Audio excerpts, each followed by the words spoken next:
মৃত্যু অনিবাৰ্য যদি এই শিকাৰীয়ে আপোনাক এবাৰ চকুত লক কৰি লয়। মৃত্যুৰ গতি অৰ্থাৎ দ্ৰুতি হ'ব পাৰে 350 কিলোমিটাৰ/আৱাৰতকৈও বেছি। তো জানি লওক পেৰাগ্ৰেনেড ফেলকন ই আকাশত থকা জীৱিত এক প্ৰকাৰৰ মিছাইল বুলি আমি ক'ব পাৰি। যদি এবাৰ ওপৰৰ পৰা চিকাৰ ধৰাৰ কাৰণে তললৈ গতি কৰে ইয়াৰ গতি 400 কিলোমিটাৰ/আৱাৰলৈকে হৈ যাব পাৰে, যেটো এটা বুলেট ট্ৰেইনতকৈও বহু বেছি পৰিমাণে বেগাই যাব পাৰে। ইয়াৰ আচল ৰহস্যটো হ'ল ইয়াৰ নাকত এক প্ৰকাৰৰ লেয়াৰ থাকে, যি লেয়াৰটোৱে ইমান দ্ৰুত বেগৰ মাজতো ইয়াক উশাহ নিশাহ লোৱাত কোনো ধৰণৰ অসুবিধাৰ সৃষ্টি নকৰে। দূৰৰ পৰাই ইয়ে চিকাৰক লক্ষ্য কৰি লয় নিজৰ চকুৰ জৰিয়তে।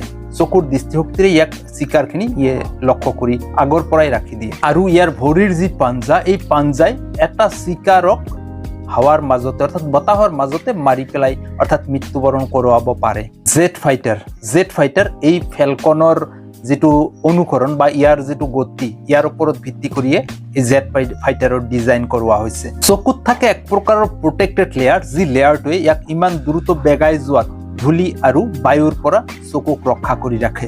ই যেতিয়া চিকাৰক এটাক কৰে, সেই এটাক যদি এজন ব্যক্তিক কৰিব লগা হয়, ব্যক্তিজনে তাৎক্ষণিকভাৱে বেহোচ হৈ পৰিব বা অচেতন হৈ পৰিব মুহূৰ্তত। ইয়াৰ ব্ৰেইনত থাকে শক এবজৰ্বাৰ, যিয়ে শক এবজৰ্ব কৰি ৰাখিব পাৰে।